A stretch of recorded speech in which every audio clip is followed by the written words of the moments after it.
Elas são misteriosas. Alguns as consideram estranhas, outros as reverenciam, poucos as compreendem. Por causa de suas crenças, milhares foram mortas e torturadas. Elas são as bruxas. Muitas vezes eram queimadas em grupos.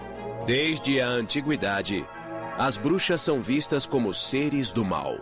Vou pegar você, querida. Hollywood usou a imagem das bruxas como um modo de contar histórias fantásticas. Mas as bruxas de hoje dizem que essas histórias não são verdadeiras. Pensam que sacrificamos gatos no quintal e que rezamos para o diabo. Os rituais misteriosos provocaram debates políticos. Bruxaria não é uma religião. Mas as bruxas dizem que sua religião está florescendo. A bruxaria é um ótimo estilo de vida. É um caminho espiritual maravilhoso. Elas podem ser encontradas em culturas por todo o mundo. São médicas, professoras e soldados. Mas a bruxa moderna raramente é aceita. Um homem passou na frente da casa, saiu de seu carro e ficou gritando que vamos morrer e iremos para o inferno. Silver Ravenwolf, de Harrisburg, Pensilvânia, é dona de casa, escritora e líder do clã da Floresta Negra, um coven, ou grupo de bruxas. O coven de Silver tem 800 membros em todo o país. Silver diz que a bruxaria está em sua família há séculos. Eu me orgulho muito da bruxaria. Ela deve ser respeitada, pois era praticada por meus antepassados. Água, terra, espírito eu sou. A bruxaria atual é um caminho espiritual com rituais ligados aos ciclos da vida e das estações. A magia é feita para trazer bem-estar. Essa prática tem profundas raízes históricas. E apesar da imagem negativa, mulheres e homens como Christoph Penczak orgulham-se de ser bruxos. Sou um bruxo, pratico bruxaria e uso essas palavras. A palavra bruxa está ligada à palavra Wicca. A maioria dos bruxos entende a palavra Wicca como moldar, formar ou mudar. Wicca também é o nome da religião moderna que se baseia nas tradições da bruxaria. Mas nem todas as bruxas praticam a Wicca. Essa é uma ideia equivocada. O maior equívoco é que adoramos Satã, o mal. Nem sabemos quem ele é e não temos uma divindade do mal. O caminho da bruxaria data de mais de 2000 anos. O caminho da bruxaria. Na época céltica, na Europa, as bruxas celebravam a terra e rezavam para as forças da natureza. Elas eram curadoras hábeis que usavam ervas e poções. Elas tinham um toque de cura, no sentido em que hoje entendemos essa expressão. Essas curadoras hábeis eram temidas e reverenciadas. Existe um paradoxo interessante em relação à cura. O poder de curar é também o poder de prejudicar as pessoas. No início do cristianismo e na Idade Média, a bruxaria continuou popular. E na Europa, as bruxas conviviam em paz com os cristãos. Se seu filho estivesse doente e alguém dissesse que o curaria espiritualmente, você não faria muitas perguntas. A igreja não perseguia ativamente as pessoas que faziam isso, mas recomendava aos cristãos que se mantivessem afastados da bruxaria. Então, o efeito sobre as bruxas eram mínimos.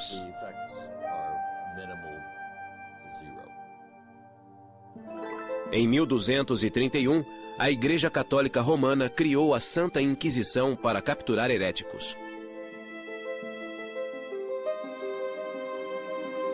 No século XIII, as autoridades cristãs reprovaram a bruxaria, pois acreditavam que as bruxas adoravam o demônio.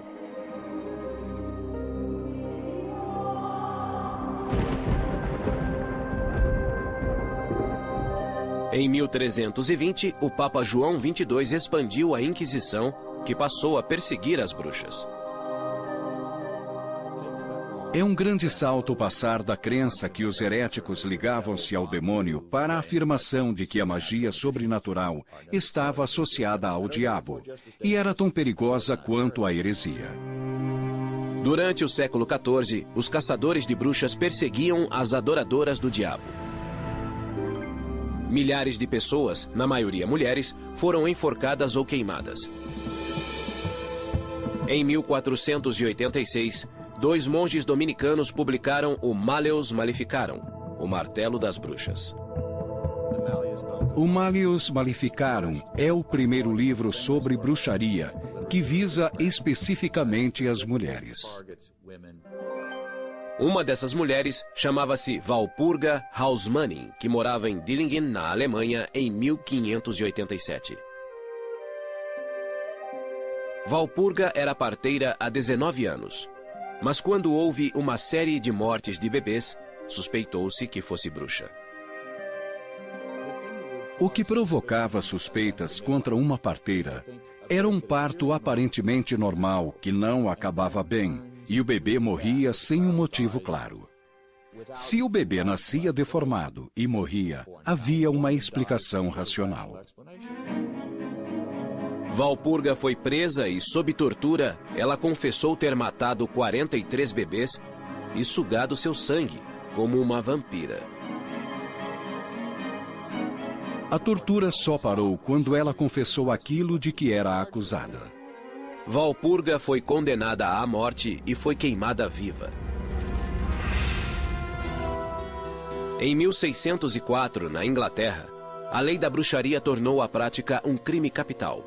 Ironicamente, na mesma época, as bruxas apareciam no palco do Teatro Globe, em Londres. Duplo e pesado, fardo e infortúnios, arde o fogo e o caldeirão borbulha. Na famosa tragédia Macbeth, Shakespeare incluiu 3 bruxas que profetizavam. Isso tornou possível contar uma história interessante em que acontecem coisas incríveis e dar uma explicação plausível para esses acontecimentos. Em 1611, a Bíblia, na versão do Rei Tiago, no Êxodos, capítulo 22, versículo 18, afirmou: "A feiticeira não deixarás viver." Essa versão chegou aos Estados Unidos no final do século XVII, quando os puritanos cruzaram o Atlântico. A cidade de Salem foi tomada pela histeria contra as bruxas.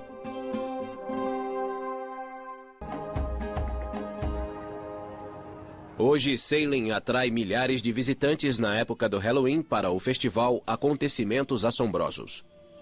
Mas 300 anos atrás, as bruxas não eram celebradas. Pânico puritano. Além dos peregrinos, os puritanos vieram para a América em 1620, desiludidos com a Igreja da Inglaterra. Eles queriam uma igreja melhor, pois a Igreja da Inglaterra era meio católica e meio protestante. A palavra puritano significa que eles eram totalmente protestantes. Muitos puritanos foram para Salem, Massachusetts. Salem era dividida em 2 comunidades: Vila de Salem, perto da Bahia, e Aldeia de Salem, a alguns quilômetros da costa. A Aldeia de Salem era uma comunidade mais agrária, enquanto a Vila de Salem era um centro comercial. A paróquia da Aldeia de Salem era guiada pelo reverendo Samuel Parris. Sua esposa, Elizabeth, era doentia, e eles moravam com 2 filhas, um filho e uma sobrinha. Foi em sua casa, no inverno de 1692, que a histeria das bruxas começou. Em 1692, aconteceu uma confluência de diversas perturbações sociais, econômicas e religiosas. Nessa época, a Aldeia de Salem era uma comunidade arrasada, pronta para que algo ruim acontecesse. O reverendo Parris deixava a filha Betty, de 9 anos, e a sobrinha Abigail, de 11 anos, com Tituba, sua escrava. Ela era uma índia arawak caribenha negra, trazida de Barbados pelo reverendo Parris. Certo dia, Tituba contou histórias fantasiosas de sua vida em Barbados, incluindo magia e voodoo. O segredo logo se espalhou para outras meninas na aldeia que se juntaram ao trio mágico. As meninas liam a sorte colocando clara de ovos em água, identificando uma forma e prevendo com quem se casariam. Isso era contrário à crença puritana. Um pouco depois, Betty e Abigail começaram a agir de modo estranho e a entrar em transe. O médico da aldeia não encontrou motivo físico e afirmou que era espiritual, um trabalho de bruxaria. Esse diagnóstico combinava com a crença puritana de que os espíritos vivem em uma realidade invisível. Logo, outras meninas na aldeia apresentaram os sintomas. Em vez de separá-las, eles as colocaram juntas, o que foi uma ideia ruim. É como uma reação em cadeia. Assim que uma tinha Para o reverendo sintoma, Parris, o demônio as outras chegara a a Salem. imitavam. Ele pressionou Abigail e Betty, e elas acusaram Tituba. Em 29 de fevereiro de 1692, os juízes da vila de Salem acusaram Tituba de bruxaria. A princípio, ela negou, mas depois fez algo que trouxe terror à aldeia. Ela confessou. E isso mudou completamente a situação. Por que ela fez isso? Talvez o reverendo Parris tenha decidido espancá-la. Talvez ela tenha percebido que esse era o único modo de evitar a forca. Todos tinham pecados secretos. E isso cria uma enorme pressão para falar e confessar. Uma parte importante da confissão era acusar outros. Tituba acusou 2 mulheres da aldeia, Sarah Osborne e Sarah Good. A ideia de mais bruxas na aldeia criou histeria em massa e mais acusações. Alguns homens foram acusados, mas a maioria era de mulheres.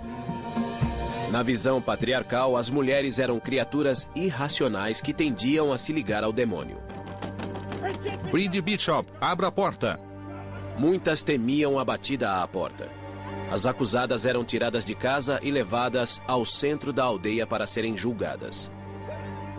Os juízes perguntavam: você assinou um pacto com o diabo? Isso significava rejeitar o cristianismo. Foi ao bosque para ser batizada.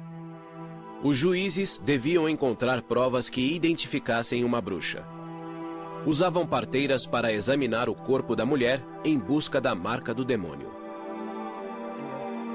A mulher era despida, e isso era humilhante para uma puritana. O interessante é que, às vezes, as parteiras encontravam as marcas.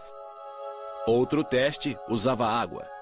Pensava-se que, por ser pura, a água rejeitaria uma bruxa. Se flutuasse, ela era culpada. Se afundasse, seria inocente. Até o verão de 1692, cerca de 200 pessoas, entre homens e mulheres, haviam sido acusados de bruxaria. Em 2 de junho, a primeira mulher foi levada a julgamento. Uma dona de taverna chamada Bridget Bishop. Sou tão inocente quanto um bebê. Muitas provas contra ela foram apresentadas no julgamento, mas hoje seriam risíveis. Houve depoimentos de homens que diziam que ela aparecia para eles à noite em sonhos. Os depoimentos com base em sonhos ou visões eram chamados de provas espectrais. Acreditava-se que o demônio podia assumir a forma de uma pessoa. E essa pessoa viria como uma visão ou alucinação e poderia lhe fazer mal. A teoria era que o demônio podia entrar no corpo de alguém. Bridget Bishop foi considerada culpada. Ela foi a primeira a ser enforcada em 10 de junho de 1692. Um mês depois, em 19 de julho, Sarah Good teve o mesmo fim. As execuções continuaram no outono até que o governador William Phips interferiu, temendo que as acusações fossem falsas. O governador Phips ficou famoso por dizer: "Vou interromper os julgamentos até sabermos quais os critérios para ter certeza quem é de fato bruxa e quem não é." 14 mulheres e 5 homens já tinham morrido na forca, e outro homem havia sido espremido até a morte embaixo de uma prancha com rochas pesadas. 5 pessoas morreram na prisão antes do julgamento. Tituba foi libertada e vendida para outra família. 5 anos depois, em janeiro de 1697, mais de 12 pessoas confessaram depoimentos falsos. A vergonha dos julgamentos de Salem ajudou a acabar com a execução de bruxas nos Estados Unidos. Em 1992, 3 séculos depois, as vítimas foram lembradas em um memorial. A imagem da bruxa mudou, mas as percepções negativas persistiram e ganharam força. No final do século XVII, a caça às bruxas acabara na América e declinava na Europa. O iluminismo começava e a imagem da bruxa evoluiu novamente. Romantizando a bruxa. O século XVIII trouxe o fascínio pela ciência e a racionalidade. Era ridículo acreditar em bruxas que voavam e em bruxarias. No século XVIII, as autoridades disseram que a bruxaria era impossível, na tentativa de persuadir as pessoas a não temerem as bruxas. A lei inglesa refletiu a mudança. A Lei da Bruxaria, de 1736, anulou a lei anterior e afirmou que quem dissesse lançar feitiços seria multado ou preso como falsário. Na Alemanha, a última execução foi em 1775 e na Suíça, em 1782. Historiadores estimam que, até o final do século XVIII, 50 mil pessoas morreram como bruxas e 80% eram mulheres. Durante o século XIX, as classes cultas consideravam a bruxa como uma zombaria.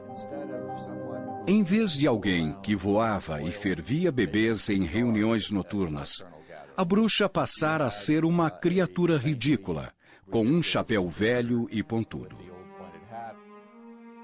A literatura infantil ajudou a transformar a bruxa em uma mulher tola e doente. Mas mesmo assim, as bruxas continuaram a assustar, especialmente no Halloween. O Halloween veio do antigo festival cético Samhain, que celebrava a colheita e honrava os mortos.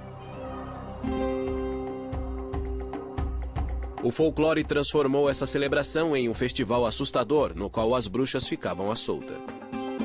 A bruxa má, com o rosto verde, continuou a ser popular e voou até o século XX.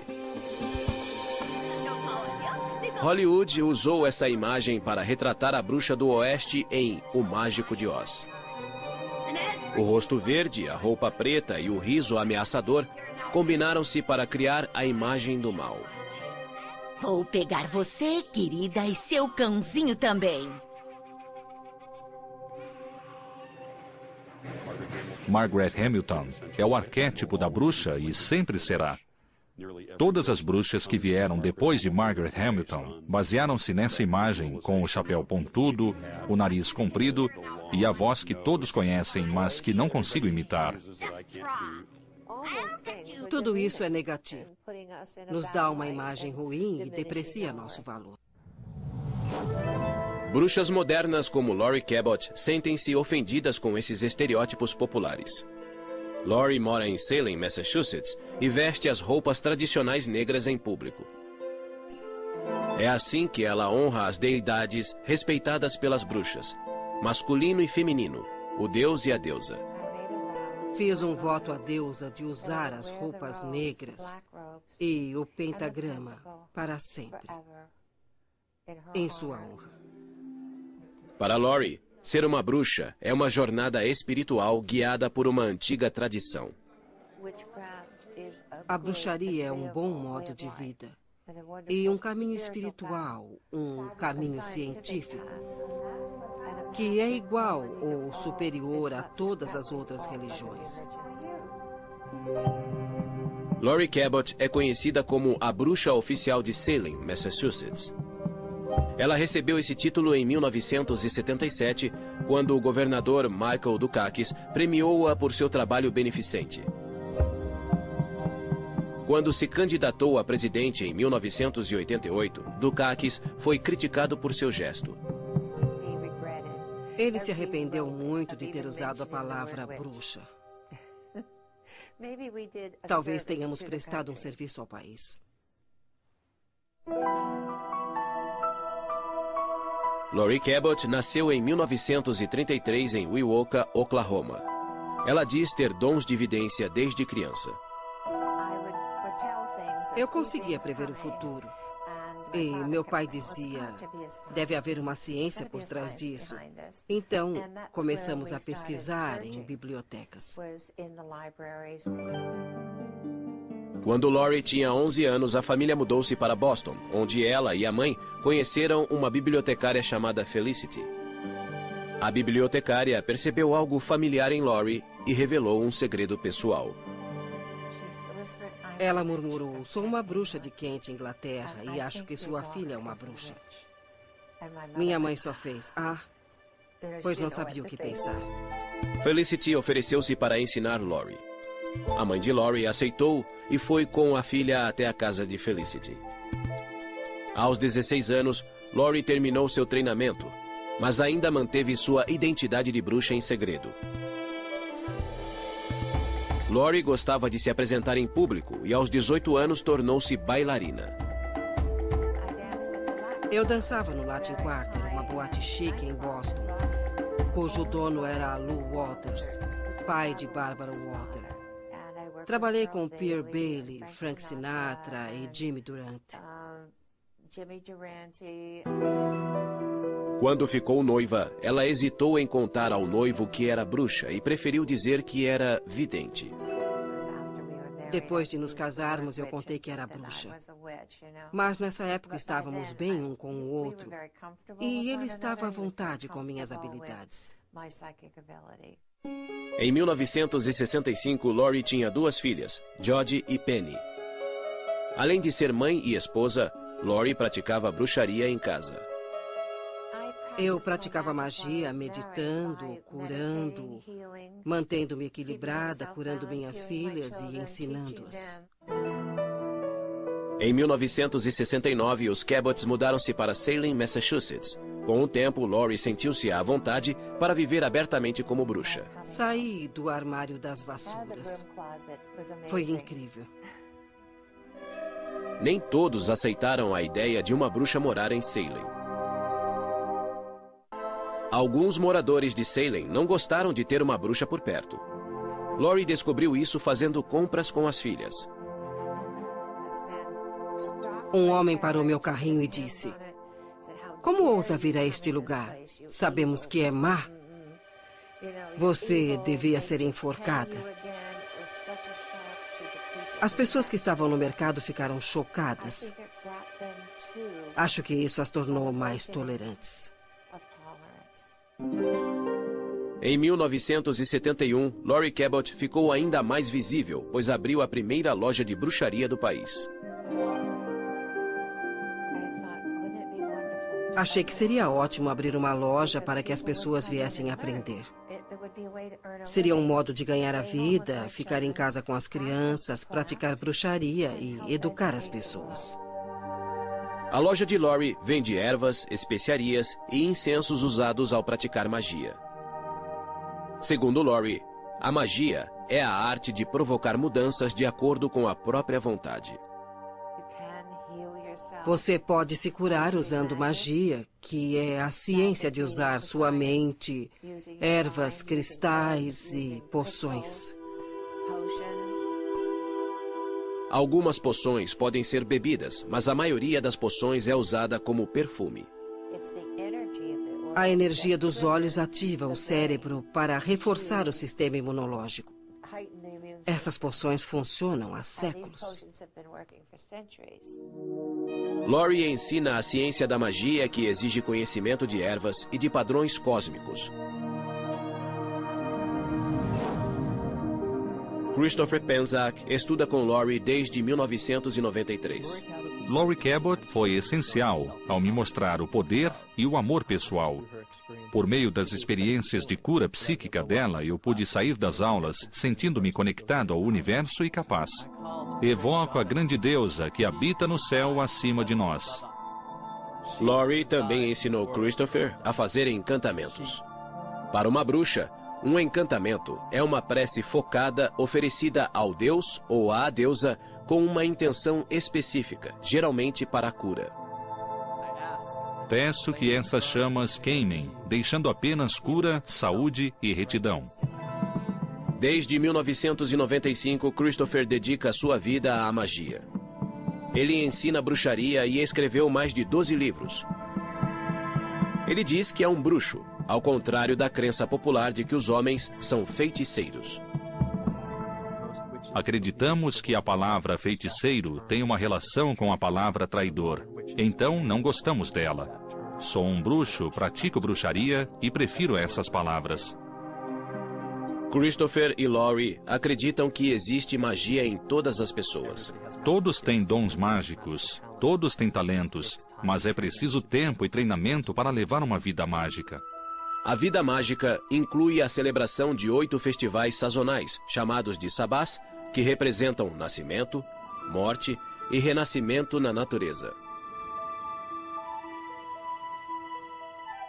Imbolc é celebrado em 2 de fevereiro e representa o fim do inverno e a chegada da primavera no hemisfério norte.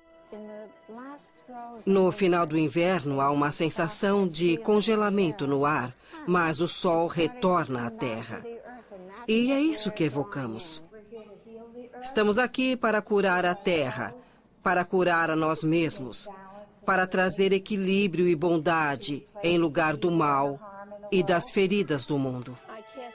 Faço este círculo para criar um espaço sagrado para nós nesta noite. Que assim seja. O círculo se fechou. Que assim seja. Estamos celebrando Imbolc, que é ligado à deusa Bridge. Ela dará à luz o sol, que trará a primavera e um recomeço.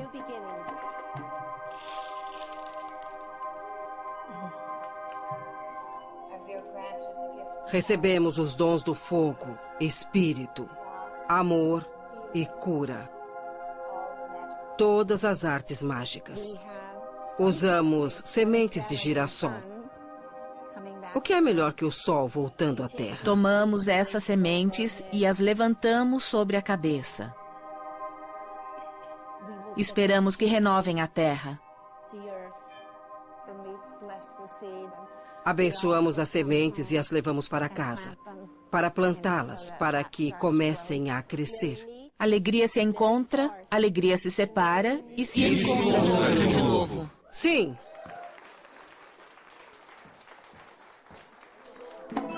Ao celebrar Imbolc e a primavera, Laurie e os bruxos têm a sensação de renascimento e equilíbrio. Receberam a energia dos 4 elementos e do espírito e vão levá-la para a vida diária em tudo que pensam e fazem. Mas nem todas as bruxas são tão abertas em público.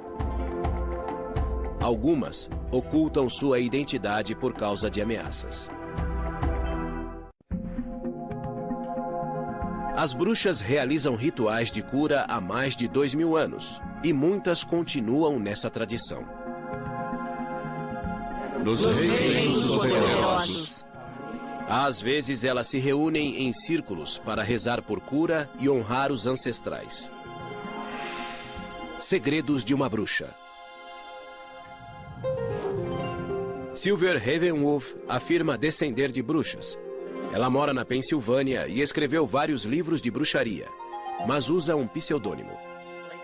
Assumi um pseudônimo porque moro em uma cidade pequena e sabia que haveria discriminação contra minha família. E assim foi. Seus antepassados foram perseguidos e em 1679 fugiram da Alemanha para a Pensilvânia.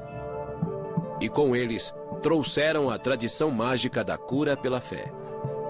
Sem uma bênção. Silver diz que os cantos datam dos anos 1300. Sem uma bênção. Sem uma bênção. Sem uma bênção.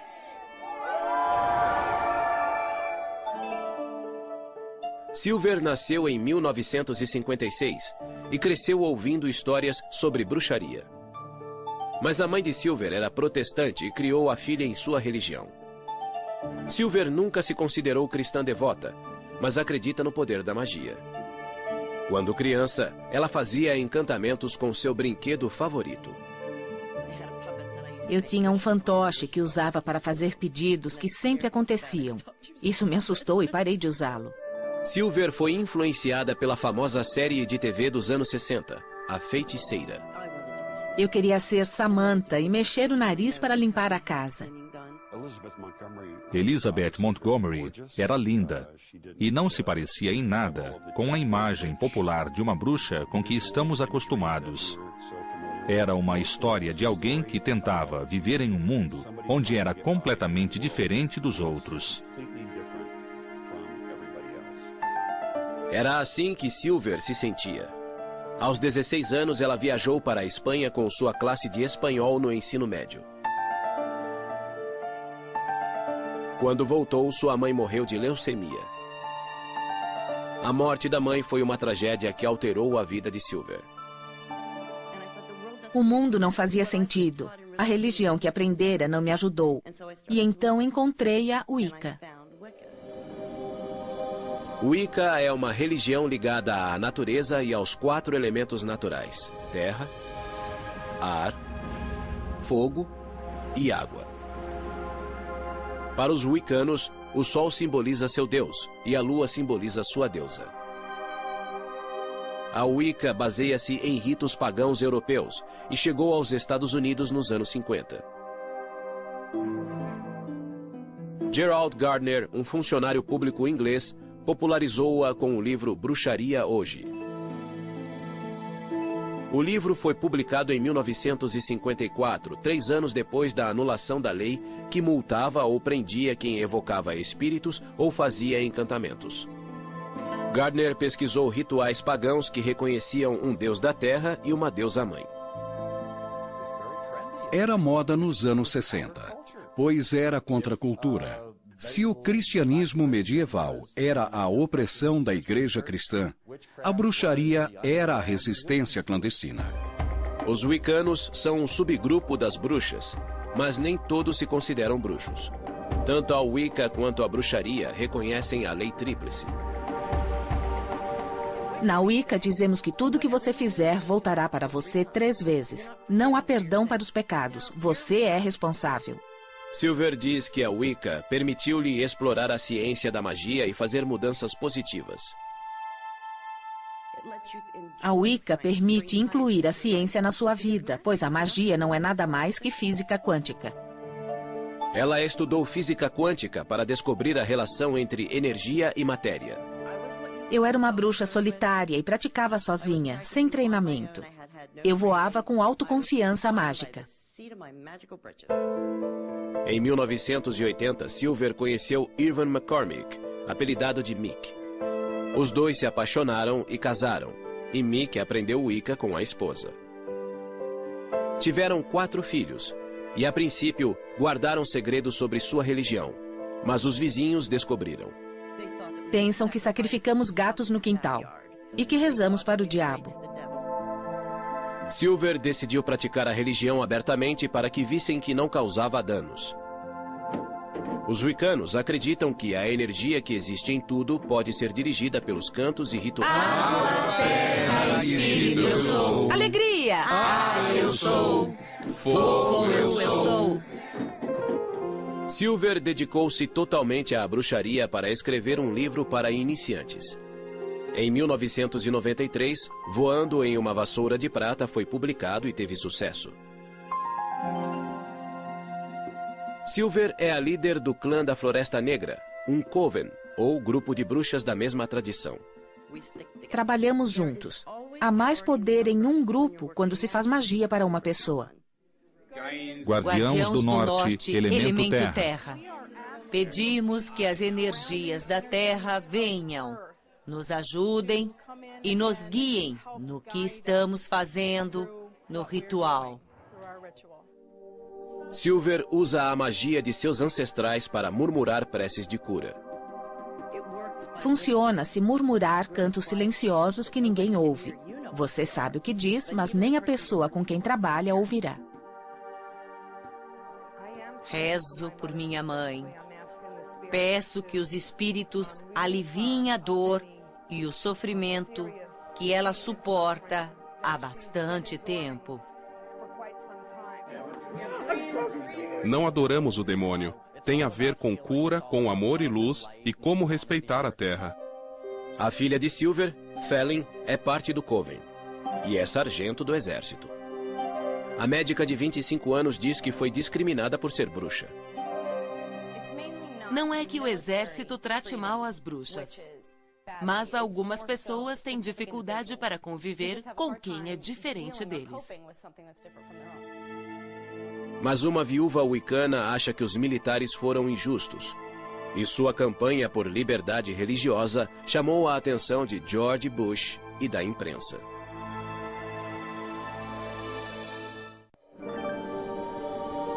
O modo como as bruxas são percebidas e tratadas evoluiu muito. Já foram reverenciadas e perseguidas. E aos poucos estão sendo aceitas pela sociedade. Mas ainda existe discriminação, como a wicana Roberta Stewart descobriu. Em 1978, a Wicca foi reconhecida como uma religião legítima nas Forças Armadas. Mas em 1999, George Bush disse que não acreditava em bruxaria. Em uma entrevista à televisão, ele disse que se opunha a uma decisão militar de permitir rituais da Wicca em Fort Wood, no Texas. Respeito à liberdade de expressão, mas acho que bruxaria em propriedade do governo é ir longe demais, pois a bruxaria não é uma religião. Ele enfureceu os wiccanos como Roberta Stewart, cujo marido Patrick era wicano e militar. Fiquei chocada como profissional e esposa. Como ele pôde fazer isso a uma fé e aos soldados? Em 25 de setembro de 2005, Patrick Stewart estava em um voo de rotina sobre o Afeganistão. Na volta para a base, o helicóptero foi atingido por um míssil e os 5 tripulantes morreram. Depois da morte do marido, Roberta foi informada que o Departamento de Veteranos não permitiria que o pentagrama, um símbolo da Wicca, fosse gravado na lápide. Fiquei chocada ao saber que nossa fé não era reconhecida e que eu não poderia gravar o pentagrama. Simplesmente comecei a chorar. Embora os militares reconhecessem a Wicca como uma religião legítima, o Departamento de Veteranos não aceitava que seu símbolo fosse gravado em lápides. Desde 1997, wiccanos discutiam com o Departamento de Veteranos. Eu não ia permitir que desonrassem meu marido e nosso amor.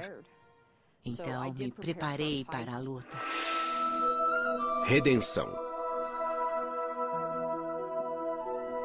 Em 2005, o Departamento de Veteranos permitia que 38 símbolos fossem gravados nas lápides. Mas havia discriminação, pois o pentagrama da Wicca não era um deles. O secretário do Departamento de Veteranos me disse que não permitiam o pentagrama porque não aceitavam o Wicca como religião. Em 2006, Roberta levou seu caso à Justiça do Estado de Nevada. O memorial de Patrick Stewart está em um cemitério administrado pelo poder público sob a jurisdição do governo de Nevada. Em 19 de novembro de 2006, Roberta pôde gravar o pentagrama na lápide de Patrick, no Memorial de Veteranos, em Fairlane, Nevada. Percebi que não podia parar nisso, pois além de Patrick, havia outros soldados wiccanos ou pagãos. Roberta e o grupo Santuário do Círculo processaram o departamento de veteranos. Em 23 de abril de 2007, o departamento concordou em incluir o pentagrama entre os símbolos aceitos. Por fim, Roberta recebeu um telefonema do presidente Bush. Ele se desculpou e fez comentários sinceros, dizendo que nunca negaria a liberdade de religião a um soldado. Isso encerrou o caso para mim. Os wiccanos de todo o país celebraram essa vitória que reafirmou a liberdade de religião para os militares. Aquela lápide, aquele soldado e os outros que morreram por nós deram uma contribuição enorme ao país e à nossa fé. Simplesmente enorme. Desculpe. Sinto um pouco de paz por saber que ele não morreu só pela guerra, mas morreu por uma causa e por nossa fé. Apesar da maior aceitação das bruxas, a cultura popular ainda é ambivalente diante delas. Em 1999, o filme A Bruxa de Blair as retratou como assustadoras. O público não vê uma bruxa nesse filme. Praticamente não se vê nada, além de movimentos de câmera. Mas o que funcionou nesse filme foi o medo do desconhecido. A série de TV Charmed evocava a imagem da mulher forte e independente que também era bruxa. Barry Spelling criou uma história interessante com bruxas boas, mas elas também eram muito atraentes. Muitas bruxas sentem-se incompreendidas e esse é o tema central do musical Wicked. Na verdade, nenhuma das bruxas é má. Uma delas está um pouco perdida, e Elphaba só quer amor e aceitação porque é verde em um mundo em que os outros não são. Embora a bruxa continue a ser verde nos mitos antigos e na cultura moderna, as bruxas reais dizem que não existem bruxas más. Não é preciso fazer o mal para que as coisas aconteçam ou sejam corrigidas. Podemos neutralizar o mal e nos proteger. Por que seríamos más? As bruxas de hoje trabalham para que a palavra bruxa soe positivamente. Ser uma bruxa me dá força e faz com que eu me sinta bem. Isso me traz tanta energia que sinto que posso fazer qualquer coisa. A bruxaria é uma tradição sagrada. Desejo que essa visão seja divulgada e não sejamos mais considerados maus. As pessoas precisam entender que isto é real e sério. E que podemos beneficiar a humanidade, mudar o mundo, curar as pessoas e curar a Terra por meio da magia.